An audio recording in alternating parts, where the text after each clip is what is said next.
참 좋으신 하나님, 감사를 드립니다.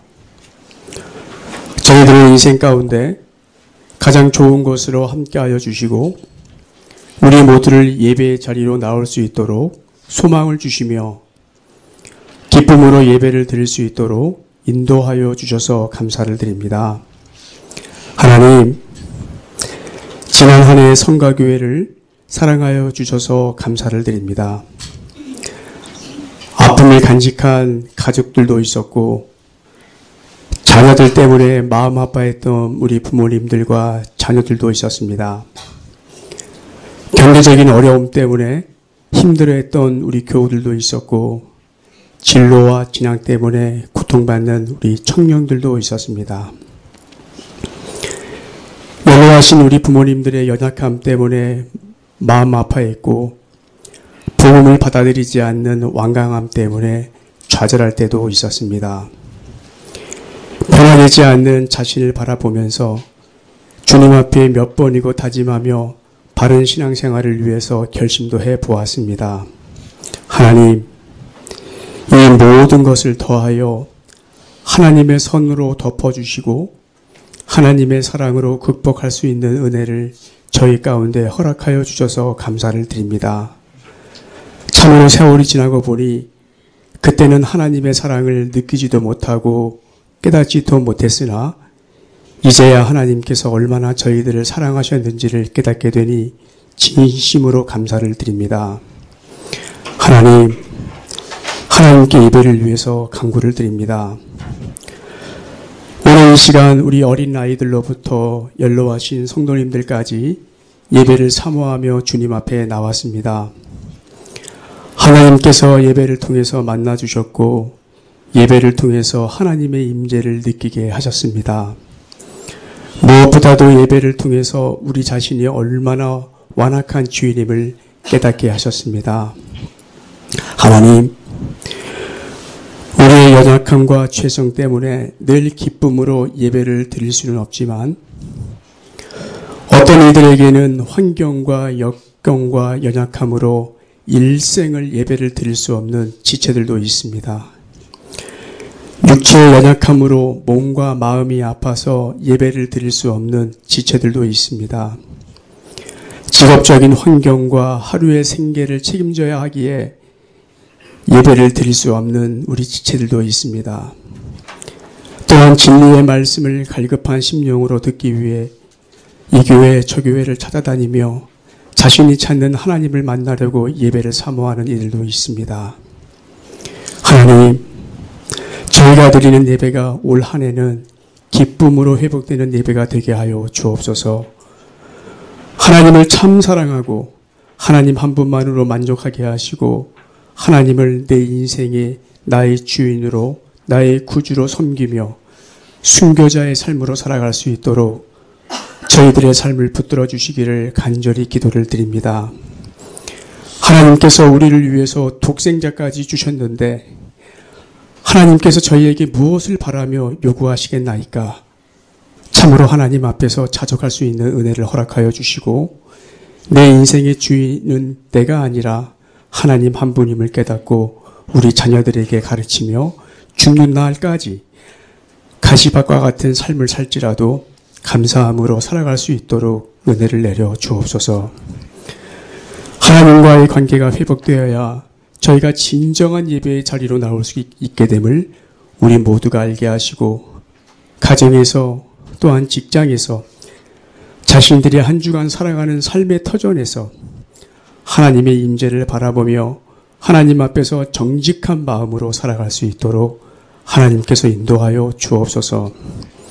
하나님, 2016년도에는 저희들의 마음이 가난한 마음으로 애통하는 심정으로 살아갈 수 있도록 은혜를 내려 주옵소서. 오늘 저희가 하나님께 나오면서 우리의 마음과 정성을 담아 주님 앞에 감사함으로 헌물을 드렸습니다.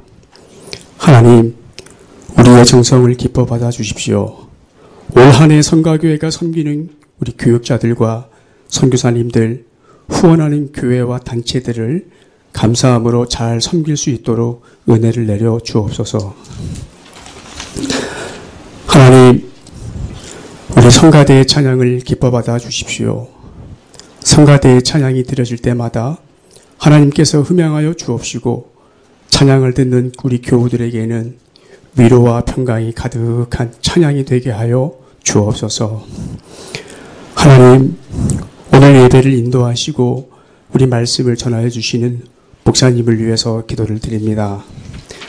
하나님의 말씀을 증거하실 때마다 우리 모두의 심령이 감동하게 하시며 이 말씀을 통해서 저희들의 삶 속에서 그리스도인의 삶으로 드러날 수 있는 귀한 말씀, 귀한 예배가 될 수 있도록 성령 하나님께서 목사님을 힘있게 붙들어 주시기를 소원합니다.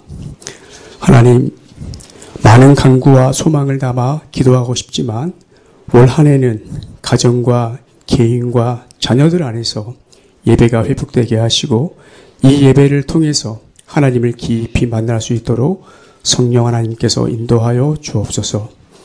오늘 이 예배를 기뻐받아 주옵시고 예배를 드리는 저희에게는 하늘의 기쁨과 평강이 넘치는 예배가 되기를 간절히 소망하며 예수님의 이름으로 기도드렸습니다.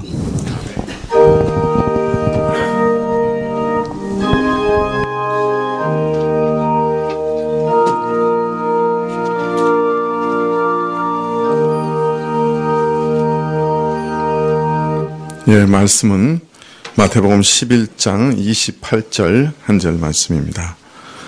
마태복음 11장 28절입니다.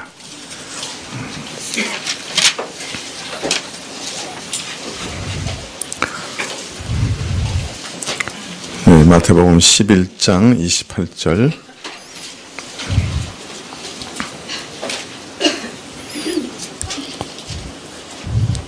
예, 신약 18쪽인데요. 마태복음 11장 28절 찾으신 줄 알고 봉독해 드리겠습니다. 네, 마태복음 11장 28절. 수고하고 무거운 짐진 자들아 다 내게로 오라. 내가 너희를 쉬게 하리라. 아멘.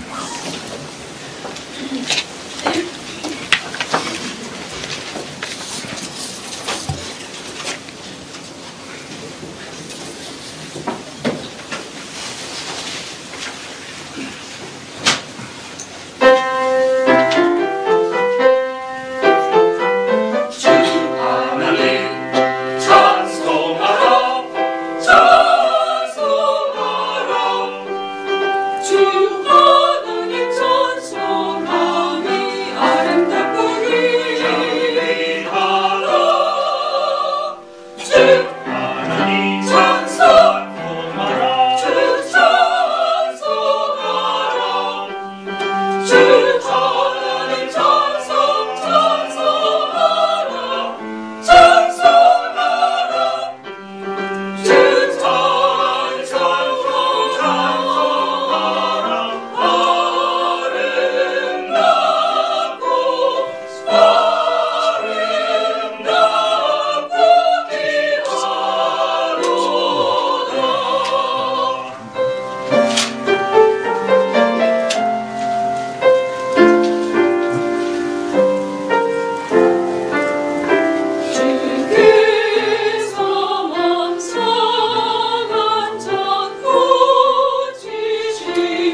이쪽에 안 추우세요?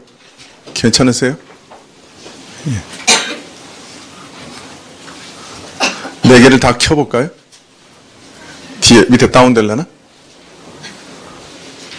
예. 예, 그러면 네 개를 다 켜봅시다. 풍량을 좀 조절하고. 네.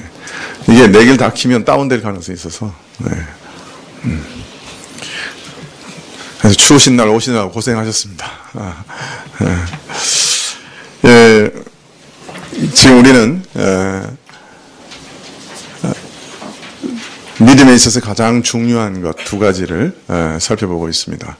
첫 번째는 예수님을 믿는다 할 때 우리가 믿는 예수님은 누구시냐, 어떤 분으로 우리가 믿어야 되느냐 하는 것이고, 또 하나는 믿는다고 할 때 믿는다는 말은 도대체 뭘 의미하는 것이냐, 어떤 것을 믿는다고 말하는 것이냐, 그것을 지금 살펴보고 있습니다. 사실 하나님에 대해서 많은 사람들이 알고 있죠. 하나님의 성품에 대해서도 아는 분들이 많습니다.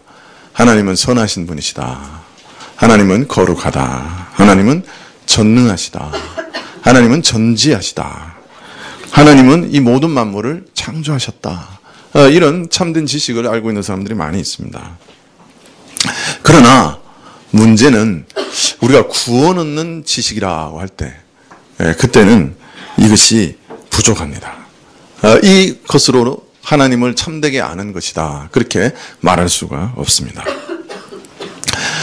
우리가 구원 얻는 지식에 있어서 최소한의 것이 무엇이냐, 그것은 하나님께서 세상을 이처럼 사랑하셔서 독생자, 즉 자신의 외아들을 우리에게 보내주셨다. 그것을 아는 것이 우리에게 있어서 최소한의 지식이라고 말할 수 있습니다.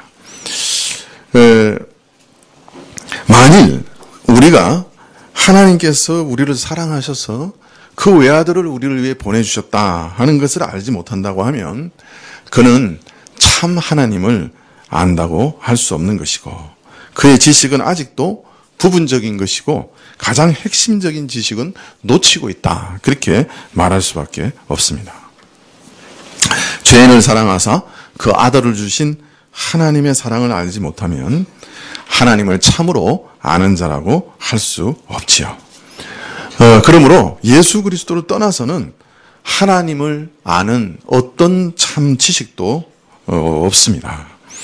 그를 통해서만 구원 얻는 궁극적인 지식, 영생의 알매에 이르게 되는 것입니다. 그래서 마태복음 11장 27절에는 내 아버지께서 모든 것을 내게 주셨으니 아버지 외에는 아들을 아는 자가 없고 아들과 또 아들의 소원대로 계시를 받는 자 외에는 아버지를 아는 자가 없다, 그렇게 말씀하셨던 것이죠. 11장 27절에 예수님은 자신이 누구신가 하는 것을 밝히고 계신 겁니다. 하나님의 아들이라, 하나님의 외아들이라, 하나님이시고 하나님과 동등된 분이시되 하나님의 품속에 계셨던 분이시고, 그리고 우리를 위해 이 땅에 육신을 입고 오신 분이시다, 그렇게 말씀하고 있습니다. 우리를 구원하시기 위해 오신 메시아, 보통 메시아는 히브리어죠. 그리스도, 그거는 헬라어죠. 같은 말입니다. 메시아, 우리를 위해 오신 그리스도는 누구시냐? 사람이신 동시에 하나님이시다. 하나님의 외아들이시다. 그것을 바로 알아야 우리가 올바른 예수님을 믿는 것이다 할 수 있습니다. 예수님께서는 마태복음 11장 27절에서 자신이 누구신가 하는 것을 말씀하신 후에 이제는 믿는다고 하는 것이 뭔가 하는 것도 우리에게 가르쳐 주시려고 합니다. 28절에 이렇게 얘기하십니다. 수고하고 무거운 짐진 자들아 다 내게로 오라. 내가 너희를 쉬게 하리라. 여러분 어떻습니까? 이 말씀 참 마음 들을 때마다 어떻습니까? 마음에 안식을 얻으십니까? 여러분 아시는지 모르겠는데 우리 교회 이쪽 벽면에 이 글 이렇게 처음 우리가 살 때부터 여기다가 뭘 새길까 그러다가 제가 이 말씀을 새겼어요. 물론 근본적인 목적이 별로 좋지는 않았습니다. 거기 누가 다른 거 붙일까봐. 근데 또 하는 목적이 있었어요. 누가 주차해서 이렇게 올라올 때 우리 빌딩을 보면 제일 눈에 딱 먼저 띄는 불에 그 부분에 이 말씀을 좀 딱 걸어놓고 싶었어요. 그래서 그냥 교회 이거 사자마자 재빨리 거기다가 글씨를 새겨 넣었습니다. 그런데 이 글씨를 보고 우리 교회 오는 사람 아직 한 명도 못 봤어요.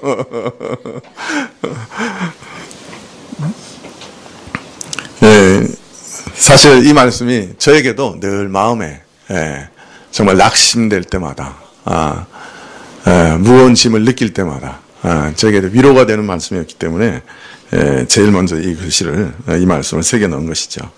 그런데 한번 이 말씀 한번 가만히 묵상해 보십시다. 사실 누가 이런 말씀 하실 수 있을까요? 누가 어떤 면에서 감히 수고하고 짐진 모든 자들을 초청하실 수가 있을까요? 내게 오라고 초청하실 수가 있을까요? 누가 우리 모든 수고의 짐을 대신 져주실 수가 있을까요?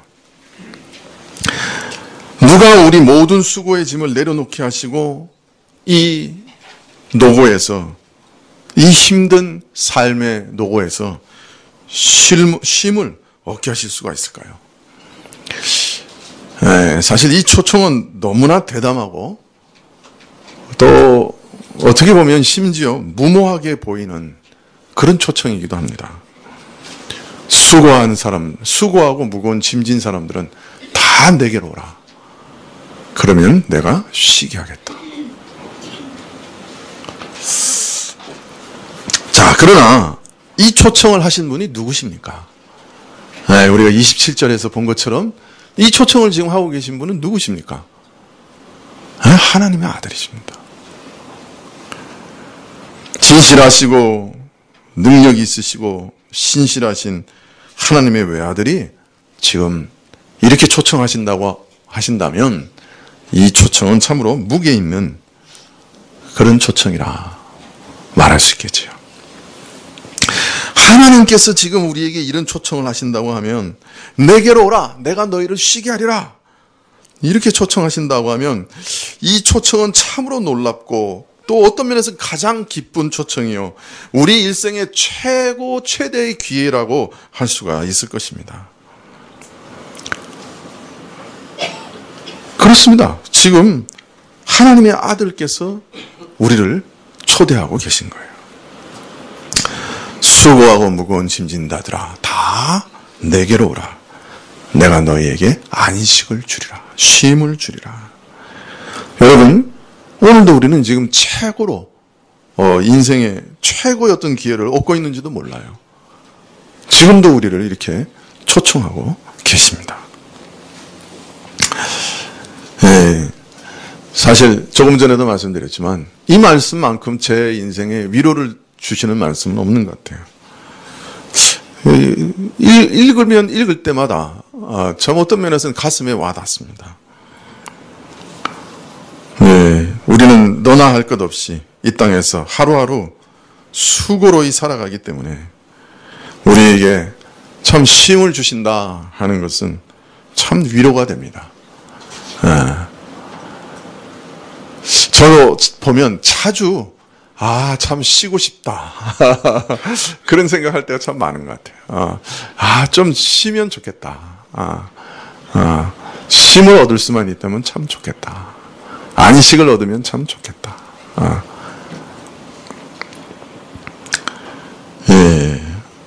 한두 가지 크고 무거운 짐지지 않고 사는 사람이 없을 것입니다. 아니, 사실을 말한다고 하면 아마 우리 모두가 한순간도 쉬지 못하고 항상 이런저런 짐에 짓눌려서 살아가는 것이 우리 삶의 현실일 겁니다. 그러므로 예수님의 이 말씀은 우리 모든 사람의 마음에 참 절실하게 와닿는 그런 초대, 은혜의 초청이라고 말할 수밖에 없겠지요. 자, 그러면 예수님께서 지금 초대하고 계신 자들은 누굽니까? 수고하고 무거운 짐진 자들이라고 말씀하는 자들은 누굽니까? 구체적으로 지금 하나님께서는 누구를 초대하고 계시는 거예요? 여기 수고하고 무거운 짐진 자들은 예수님께서 초대하시는 이 자들은 아마 우리 인생에 갖가지 짐을 진 모든 사람을 지금 초대하고 계시는 것이 틀림없습니다. 우리 인생이 짊어지는 모든 짐을 다 포괄해서 그 수고하고 짐진 자들은 다 내게로 오라 하시는 것이 틀림없지요. 그러나 우리를 향하여 수고하고 무거운 짐진 자들아 하신 이 말씀은 단순히 일상적인 삶에서 겪는 일상의 수고로움만을 염두에 두신 말씀은 아닙니다. 이 뜻을 넘어서서 어떤 특별한 뜻을 여기 담고 계신 것이 분명하지요. 왜냐하면 사실 예수님께서 이 말씀을 하시는 때에 이것은 구약에서 이미 하나님께서 이스라엘 백성에게 하신 말씀이에요. 예수님이 혼자 이거 말씀하신 게 아니고 이미 하나님께서 이스라엘에게 이 말씀을 하셨습니다. 한번 살펴볼까요? 이사야서 46장 3절부터 4절까지 한번 살펴보실까요? 이사야서 46장 3절에서 4절. 구약 1023쪽입니다. 구약 1023쪽. 이사야서 46장 3절에서 4절. 구약 1023쪽인데요. 찾으셨나요?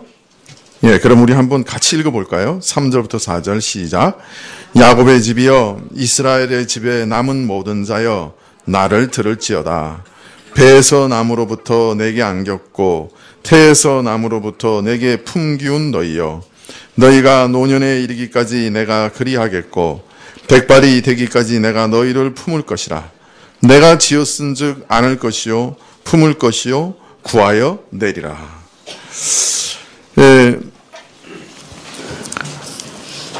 이스라엘이 그 시작부터 지금까지 항상 하나님을 곤비하게 했습니다. 하나님을 짐지게 했죠. 하나님 앞에서 항상 범죄함으로 하나님께 무거운 죄짐을 짊어지게 해드렸습니다.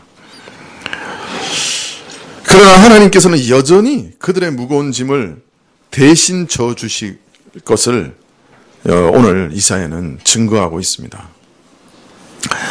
이사야는 46장 1절부터 2절에서 먼저 이방신들과 여호와 하나님을 비교하면서 말씀합니다. 이방 거짓 신들은 저들을 섬기는 자들에게 짐이 되는 자들이라. 오히려 짐되는 자들이라. 저들을 곤비하게 하고 저들을 피곤하게 하는 참 무력하고 소용없는 자들이다. 이렇게 말씀을 합니다. 반면 이스라엘의 하나님은 오히려 그 백성의 짐을 져주시는 분이다. 그래서 하나님을 바라보고 믿는 자들을 능히 도우시고 구원하시는 분이시다. 이렇게 말씀합니다. 오늘 이사야서 46장 4절은 이렇게 되어 있는데요. 너희가 노년에 이르기까지 내가 그리하겠고 백발이 되기까지 내가 너희를 품을 것이라. 내가 지었은즉 안을 것이요 품을 것이요 구하여 내리라. 근데 여기서 내가 품으리라 하는 말은 본래 내가 너를 짐지리라 그런 뜻입니다. 조금 다르게 번역하면 너의 모든 짐을 내가 지리라 그런 뜻이에요. 에스볼이라는 말인데요. 내가 너의 짐을 계속 지겠다 그런 뜻입니다. 우리말 번역은 그 하나님 말씀의 아주 특별한 면을 잘 이렇게 드러내지 못하고 있는데요. 이 말씀은 내가 너의 짐을 계속 지겠다 그런 의미가 거기 담겨 있습니다. 참 하나님은 이스라엘의 모든 짐을 지시는데 저들이 모태에서 태어날 때부터 저들을 짐을 지셨다 그랬어요. 우리말에는 저들을 품었다 이렇게 되는데 저들의 짐을 지셨다. 그리고 저들의 머리가 하얗게 변해서 백발이 될 때에도 저들의 짐을 져주었다. 그렇게 말씀하십니다. 저들의 짐을 지시고 저들을 구원해 내셨다. 우리 하나님 이런 분이시다. 참 얼마나 은혜로운 말씀입니까? 이사야서 43장 24절 하반절에 보면 하나님께서는 이전에 이스라엘에게 이렇게 얘기하셨어요. 너 죄짐으로 나를 수고롭게 하며 내 죄악으로 나를 괴롭게 하였다. 이스라엘은 하나님 앞에서 항상 그 죄짐으로 하나님을 괴롭혔어요. 네.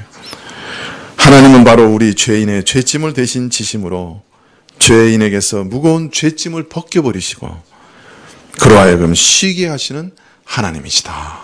이렇게 오늘 이사야서는 말씀하고 계시는 것이죠.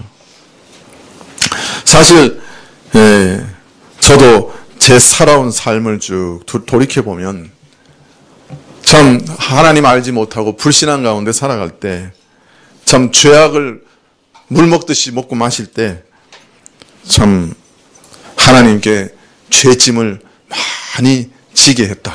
그런 생각이 듭니다. 그러나 그뿐입니까? 회개하고 돌아와서 이제 예수님을 내가 섬겨야 되겠다. 그렇게 한 이후에도 그 살아온 삶을 보면 날마다 하나님께 사실 짐스러운 존재였다. 그런 생각이 듭니다. 네. 참 최근에 와서 한탄하면서 하나님께 기도드리는 것은 참 하나님 쓸만한 사람이 없겠습니다. 목회자들 중에도 참 하나님 쓸만한 사람이 없겠습니다. 그렇게 기도를 드리게 됩니다. 제가 제 삶을 돌아봐도 뭐 하나님을 섬긴 게 없어요. 오히려 하나님께 짐만 잔뜩 지워드렸죠. 하나님께 짐스러운 존재죠. 그런데 하나님께서 저 같은 죄인도 버리지 않으셨죠. 날마다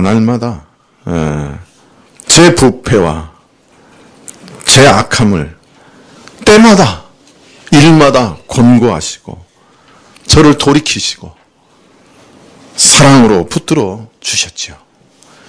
아마 하나님 붙들어 주시지 않았다면 제가 어떻게 되었을까요? 네. 참 하나님은 평생 내 짐을 지시는 분이시구나. 그것을 더욱 실감하게 됩니다. 우리의 하나님은 사실 우리에게 짐 지우시는 분이 아니시라 그렇게 얘기합니다. 오히려 우리 짐을 져주신다. 하나님은 이런 분이시라. 모태에 있을 때부터 늙어 머리가 휘어질 때까지 우리 평생 동안 우리의 죄짐을 날마다 져주시는 분이시다. 그렇게 말씀하십니다. 오늘 예수님께서 수고하고 무거운 짐진 자들아 다 내게로 오라 내가 너희를 쉬게 하리라 이렇게 초청하실 때 누구를 부르셨습니까?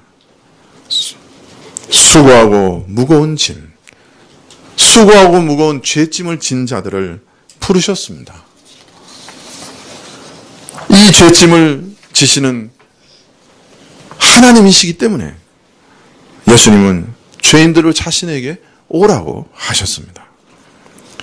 예수님은 그 백성의 죄를 일평생 지시는 여호와의 종이요 하나님의 아들이신 것이죠. 그래서 이사야 53장에 가면 우리의 죄의 짐을 지시는 여호와의 종에 대한 계시가 나오죠. 우리는 다 제 갈 길로 갔거늘 하나님께서 우리의 죄를 그 종에게 짊어지게 하셨다. 그렇게 말씀하시죠. 이사야서는 이렇게 쭉 그렇게 연결되어 갑니다. 사실 우리의 모든 짐, 염려의 짐, 의심의 짐, 탐욕의 짐, 야망의 짐, 성취욕의 짐, 경쟁의 짐, 율법의 짐, 우상숭배의 짐, 이런 모든 짐들은 다 우리 안에 있는 죄로 인해 유발되는 것들이죠. 그러므로 우리 안에 있는 죄의 짐이 해결된다고 하면, 그 근본 원인이 해결된다고 하면 우리는 참으로 안식할 수가 있을 것입니다. 예수님은 참으로 우리의 수고와 무거운 짐을 지시는 분이시죠. 자, 이 하나님의 아들께서 지금 우리를 초대하고 계십니다. 다 내게로 오라, 그렇게 말씀하십니다. 여러분, 여기 믿음의 비밀이 있습니다. 믿음이라는 게 뭐냐? 바로 이 부르심에 응답하는 것을 믿음이라고 합니다. 내게로 오라 하실 때, 예, 내가 주님께 가겠습니다. 그러니까 다른 말로 말하면 오라 하실 때 가는 것이, 그게 믿음이에요. 여러분 성경에 보십시오. 예수님을 믿는 사람들은 전부 예수님께 왔어요. 그죠? 문둥병자, 그죠? 예수님께 왔습니다. 그리고 뜻하시기만 하면 저를 구원하실 수가 있습니다. 백부장의 종, 예수님께 왔습니다. 백부장이 왔죠. 그래서 내 종을 구원해 주십시오. 그렇게 구했습니다. 어떤 사람들은 예수님이 지나가는데 붙잡았어요. 그죠? 13년 동안 혈류병을 앓은 여자, 그죠? 예수님을 그냥 콱 붙잡았어요. 예수님께 와서 예수님을 붙잡았어요. 네 믿음이 너를 구원하였다. 예수님께 와서 자기를 의탁하는 것, 그게 믿음이에요. 어떤 때는 말도 필요 없었어요. 전신마비가 된 중풍병자를 침상채로 들고 온 사람들은 어떻게 했어요? 지붕을 뚫어가지고, 우리 같은 그 콘크리트 지붕은 아니에요. 걷어낼 수 있는 지붕인데, 그 지붕을 뚫은 다음에 어떻게 했어요? 예수님 말씀하고 있는 그 존전에 줄로 달아가지고 내렸어요. 예수님께 왔어요. 뭐 고쳐주세요 마세요 그런 얘기도 없었어요. 그냥 예수님께로 왔어요. 예수님께서 저를 일으키셨어요. 고쳐주셨어요. 저희 죄를 사해 주셨어요. 여러분, 예수님을 믿는다는 말은 무슨 뜻이냐? 예수님을 믿는다는 것은 내가 구원받았다 하는 것을 믿는 것, 그게 아닙니다. 그걸 의미하는 게 아닙니다. 내가 선택받았다 하는 것을 믿는 것, 그것 아닙니다. 그리스도께서 나의 죄를 위해 죽으셨다, 그걸 알고 인정하는 것, 그걸 말하는 게 아니에요. 예수님을 믿는다고 하는 것은 내가 예수님께 가는 것입니다. 그리고 예수님께 가서 내 구주가 되어달라고 간구하는 것입니다. 그분께 내 영혼을 맡기는 것입니다.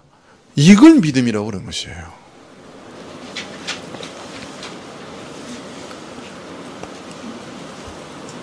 물론 우리가 예수님께 가기 위해서는 예수님이 누구신가를 알고 믿어야 되겠죠. 그러나 구원 얻는 믿음은 뭘 의미하느냐? 예수님께 가는 것이에요. 오라 하실 때, 예, 가겠습니다. 가는 거예요. 예수님께 가서 내 구주가 되어달라고 구하는 것이에요. 그리스도께서 나를 구원하시고 흑암의 권세에서 건져주셔서 나를 새롭게 해달라고 기도하는 거예요. 내 삶을 그리스도의 손에 맡기는 거예요. 내 죄짐을 의식하게 되면 그 죄짐을 대신 져달라고 그리스도께 가는 거예요. 그러면 예수님은 그 죄인들을 다 받으십니다. 요한복음 6장 37절에 이렇게 약속하셨어요. 내게 오는 자는 내가 결코 내어 쫓지 않겠다. 믿으십니까? 내게 오는 자는 내가 결코 내어 쫓지 않겠다. 수고하고 무거운 짐진 것을 깨달은 사람들은, 자신의 죄짐이 자신이 짊어질 수 없는 참으로 수고롭고 무거운 죄짐인 것을 깨달은 사람들은 예수님께로 나옵니다. 예수님, 나를 쉬게 해주세요. 예수님께서 저를 절대로 내어 쫓지 않으십니다. 그 죄인을 받아주시는 거예요. 여러분, 이 믿음을 가장 극적으로 또 그림처럼 보여주는 것이 한 군데 있습니다. 저는 이 말씀도 되게 좋아하는데요. 한번 보실까요? 누가복음 23장 39절 이하에 이 믿음의 예가 아주 아름답게 나옵니다. 한번 보시죠.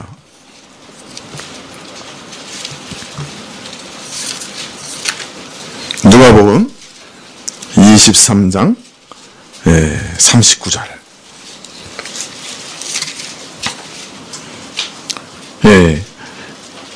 신약 138쪽인데요. 누가복음 23장 39절부터 우리 또 다 같이 한번 읽어보실까요? 43절까지 한번 읽어보십시다. 시작. 달린 행악자 중 하나는 비방하여 가로되 내가 그리스도가 아니냐 너와 우리를 구원하라 하되 하나는 그 사람을 꾸짖어 가로되 내가 동일한 정죄를 받고서도 하나님을 두려워 아니하느냐 우리는 우리의 행한 일에 상당한 보응을 받은 것이니 이에 당연하거니와 이 사람의 행한 것은 옳지 않은 것이 없느니라 하고 가로되 예수여 당신의 나라에 임하실 때 나를 생각하소서 하니 예수께서 이르시되 내가 진실로 내게 이르노니 오늘 내가 나와 함께 낙원에 있으리라 하시니라. 유대 지도자들은 예수님을 처형하면서 두 흉악범을 예수님의 십자가 좌우에 같이 못 박았습니다. 예수님을 죽이면서 예수님은 이처럼 흉악한 죄인이라 흉악범으로 처형당할 수밖에 없다라고 하는 것을 은연중에 보이기를 원했던 것이죠. 참 예수님은 이런 악랄한 의도 가운데 좌우편의 강도와 함께 십자가에 못 박히셨습니다. 그런데 예수님께서는 이런 악독한 자들을 위해 상상도 할 수 없는 기도를 드리십니다. 누가복음 23장 34절에 보면 아버지여 저희를 사소서 저희 하는 것을 알지 못하나이다. 아버지여 저희를 사소서 저희가 저희 하는 일을 알지 못합니다. 그러니 사소서 그렇게 기도합니다. 이 기도는 예수님의 옷가지를 챙기느라고 여념이 없던 군병들에게는 그저 귓가를 스쳐 지나갈 뿐이요 저들의 마음에 아무런 감흥이나 흔적도 남기지 못합니다. 이 기도를 들은 백성들과 관원들은 오히려 예수님을 비난하기를 남을 구하려 하지 말고 내 자신을 구해보라 라고 소리를 지릅니다. 이 기도를 들은 한 강도는 얘기하기를 내가 그리스도가 아니냐 너와 우리를 구원하라 이러면서 조롱합니다. 비방합니다. 죄로 망하는 자를 살리기 위해 스스로 죄인들이 지는 모든 죄의 짐을 지옥에서 받아야 할 그 모든 형벌을 대신 받으시는 예수님께서 죄인들을 용서하시는 참 말할 수 없는 그 은혜와 사랑, 긍휼과 그 참 용서의 뜻을 이 기도를 통해 드러내셨는데 사람들은 이 기도를 비웃고 욕하며 짓밟았습니다. 그런데 그 고귀한 사랑과 은혜로운 뜻이 저들의 조롱과 비웃음에 묻혀 빛을 잃어버리고 한낱 웃음거리로 전락하고 말 것 같았던 그때 참 이상한 일이 벌어집니다. 아주 기이한 일이 일어납니다. 예수님을 비난하고 욕하던 강도 중 하나가 돌연 다른 강도를 꾸짖으며 예수님의 죽으심이 죄인의 죽음이 아니라 바로 의인의 죽음이다. 아주 특별한 의인의 죽음이다 하는 것을 고백하는 것이었어요. 오늘 우리가 읽은 누가복음 23장 40절에 그 사람을 꾸짖어 가로되 내가 동일한 정죄를 받고서도 하나님을 두려워하지 아니하느냐? 우리는 우리의 행한 대로 일에 상당한 보응을 받은 것이니 이에 당연하거니와 이 사람의 행한 것은 옳지 않은 것이 없느니라. 예수님이 기도하실 때 그 기도를 들었던 강도 중에 한 사람의 마음에 어느 순간인지 알지 못하지만 그 기도가 마음을 두드리기 시작했습니다. 자신은 당연히 죽을 죄를 지었고 그래서 이런 무서운 형벌을 받는 것이 당연하나 이분은 전혀 다르신 분이 아닌가? 이분의 그러면 죽음은 다른 의미가 아닌가? 그 기도를 통해 은연중에 무엇인가 깨달아지기 시작했습니다. 예수님께서 바로 나 같은 죄인을 위해 죽으시는가? 저가 이 죄인들을 용서해달라고 기도하는 그 은혜로운 용서 가운데 나도 포함되어 있는가? 나 같은 죄인을 위해 지금 이 분이 죽음을 맞이하고 있다 하는 사실이 전율같이 깨달아졌습니다. 그래서 갑자기 두려워졌습니다. 어찌 이런 일이 있을 수 있는가? 그래서 외쳤습니다. 너는 두렵지 않으냐? 너는 두렵지 않으냐? 우리가 행하는 일에 우리는 합당한 보응을 받는 것이지만 이분은 옳지 않은 일이 없지 않느냐?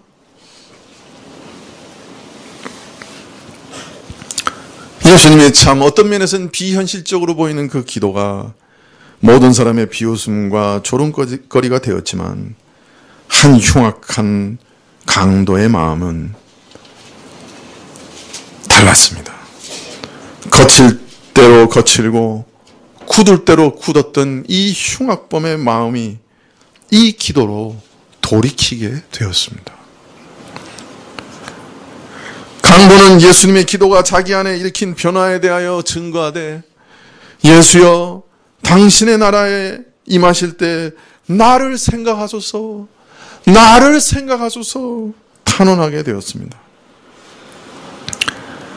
강도는 발견했죠. 자기 같은 인생도 예수님의 나라에는 그분이 다스리는 나라라면 소망이 있다 하는 것을 발견했지요. 나 같은 죄인을 위해 죽으시는 그런 분이 다스리는 나라라면 자기를 죽이는 자를 용서해달라고 기도하시며 부르짖는 저분이 다스리는 나라라고 하면 나 같은 자도 소망이 있겠다. 나 같은 자도 소망이 있겠다. 그래서 부르짖었습니다.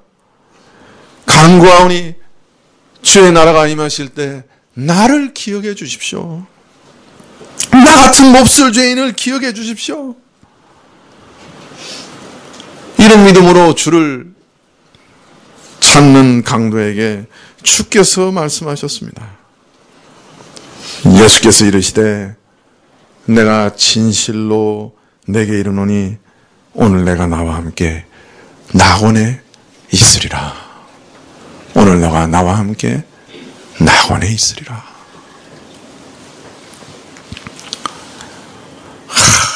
참 극적인 구원이죠. 한평생 죄만 짓다가 마지막에 사형을 당하는 그 순간, 죽어가고 있는 그 순간에 회개하고 낙원에 간 강도. 이 말씀은 참 우리에게 위로를 줍니다. 그 누구도 마지막까지 포기하지 말아야 되겠다. 마지막이라도 기회가 있구나. 소망을 가질 수 있게 합니다. 그러나 아무리 흉악한 죄인이라 할지라도 생을 끝내는 그 마지막 순간까지 희망을 가질 수 있었다고 하는 이 복된 가능성 안에는 더 중요한 사실이, 더 깊고 은혜로운 사실이 자리 잡고 있습니다. 오늘 말씀은 우리 구원은 오직 예수님을 바라보는 믿음만으로 결정되며 우리의 구원의 근거는 우리 행위 안에 있지 않고 예수님이 행하신 그 모든 공로와 선에 있다 하는 것을 알려주고 있기 때문입니다. 만일 사람이 구원 얻기 위해서 의와 선을 행하는 것이 요구된다면 이 강도는 꿈도 꿀 수 없을 겁니다. 그죠? 한번 생각해 보십시오. 이 사람 믿기 전에 어떤 선과 행위가 있었습니까? 이 사람 믿기 전에 구원받을 만한 어떤 선행과 행위가 있었습니까? 있었어요? 없었죠. 그죠? 그런 행위로 따지면 죽어 마땅한 흉악범이었어요. 평생 그렇게 살다가 이제 지금 사형을 당하고 있는 사람이에요. 자, 그럼 이 사람 믿음 후에는 어떤 선행이 있었죠? 믿음 후에는 어떤 선행이 있었어요? 네? 마지막 순간에 회개하고 믿음 후에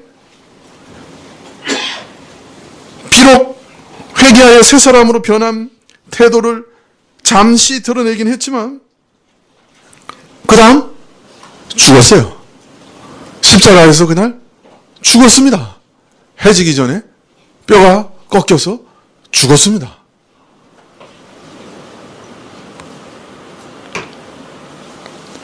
믿고 난 이후의 행위를 따진다고 해도 이 사람은 구원과 정말 상관없는 사람이에요. 구원과 가장 거리가 먼 사람이에요.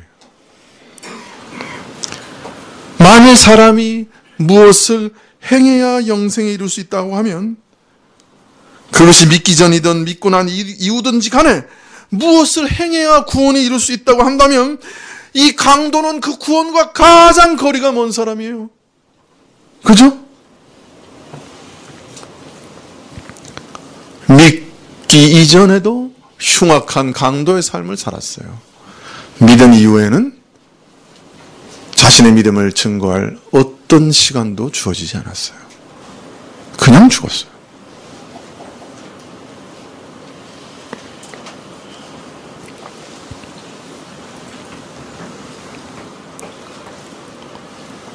다만 자신이 죄인임을 깨닫고 주께서 이런 죄인을 살리고자 대신 죽으시는 것을 믿고 의지하고 그에게 자기를 부탁하고 맡겼을 뿐인데, 나를 기억해달라고 했을 뿐인데, 이런 강도에게 오늘 이 순간부터 내가 나와 함께 낙원에 있으리라 하신 예수님의 그 구원의 약속은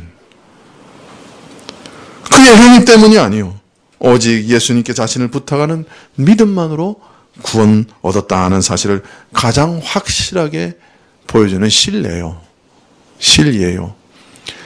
예수님이 우리에게 주시는 칭의가 무엇인가 하는 것을 가장 분명하게 보여주는 예라고 할 수가 있을 겁니다. 내가 이렇게 형편없이 살아서 구원을 바랄 수 있겠는가 하는 가책과 의문과 의심이 들지만, 그래도 구원 얻기를 바라고 소망하는 사람은 항상 이 강도를 생각하십시오. 그리고 오늘 말씀을 기억하십시오. 수고하고 무거운 짐진 자들아, 다 내게 오라. 내가 너희를 쉬게 하리라. 여러분의 짐은 뭡니까? 오늘 같은 죄를 수만 번 똑같이 지었습니까? 오늘 짓지 않겠다고 얘기하고 바로 그 다음 시간에 또 죄를 지었습니까? 하나님이라도 나 같은 것은 버리실 거야, 그렇게 생각이 듭니까? 여러분의 죄짐이 그렇게 무거운 것입니까? 그러니까 그러나 기억하십시오. 수고하고 무거운 짐진 자들아, 수고하고 무거운 짐 졌기 때문에 내게 오라고 말씀하시는 분이 계십니다.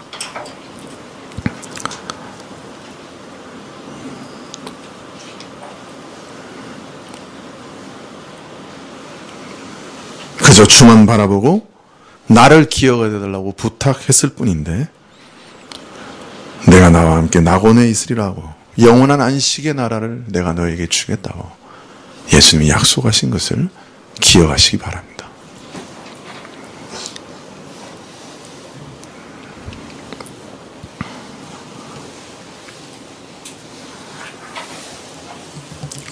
예수님께서 어떤 분이시냐? 날마다 우리의 죄짐을 지시는 분이시다. 그렇게 성경은 말씀하십니다. 이 하나님을 참으로 아는 사람들은 그분께 나아가 참으로 자기 죄짐을 맡기며 그분께 부탁드리는 사람들은 예수님께서 우리의 죄짐을 다 짊어지시고 우리의 죄 문제를 다 해결하신 것을 발견하고 참된 평안과 안식을 누리게 됩니다.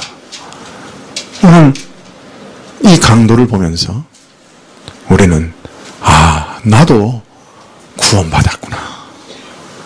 나 같은 죄인도 구원받았구나. 나도 하나님이 쫓아내지 않으시겠구나.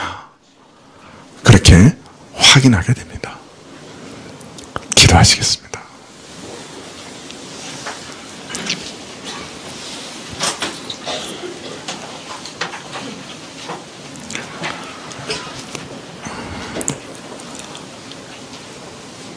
주의 은혜가 참으로 무궁하옵니다. 우리의 죄가 참으로 무궁하다. 주의 은혜가 더 큽니다.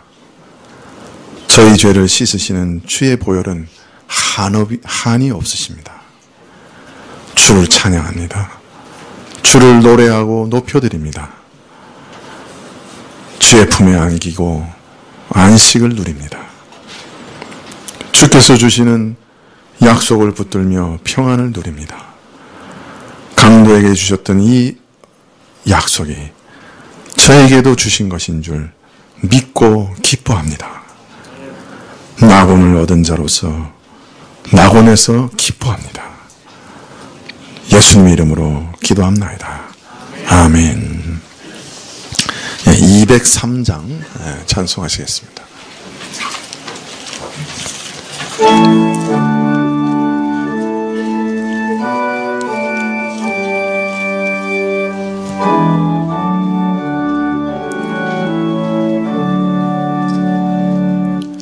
나 행한 것으로 구원을 못 얻고 이 육신 힘껏 애써도 죄 씻지 못하는 나 혼자 힘으로 내 주를 못 뵙고 나 탄식하여 울어도 내 짐을 못 벗는 주 예수 공로마 내 짐을 벗기며 주 예수 흘린 피로써 나 평화 얻겠네. 주 예수 사랑이 내 근심 쫓으며 내 병든 영혼 고치사 참 자유 주시네. 주님께 감사와 또 찬양 드리며 그 거룩하신 사랑을 늘 바라봅니다. 내 모든 근심과 내 모든 두려움 주 묻히셨던 무덤에 다 묻어버리네.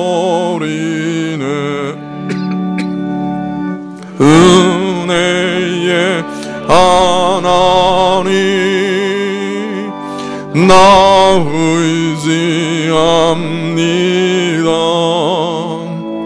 주 예수 나를 부르사 자녀로 삼았네. 그 사랑 크시니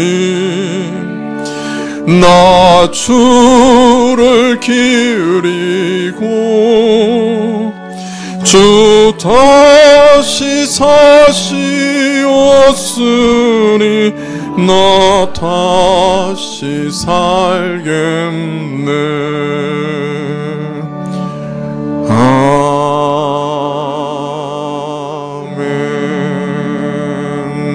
아멘. 기도하시겠습니다. 지금은 우리 주 예수 그리스도의 은혜와 하나님 아버지의 그 크신 사랑과 이 은혜와 사랑을 깨닫게 하시고 누리게 하시는 성령님의 교통하시고 역사하심이 우리의 짐을 지시는 우리 주 예수 그리스도의 은혜를 깨닫고 우리의 모든 짐을 그 발 앞에 두며 그분께 부탁하며 머리 숙인 주의 백성들 위해 지금부터 영원토록 함께 계실지어다. 아멘.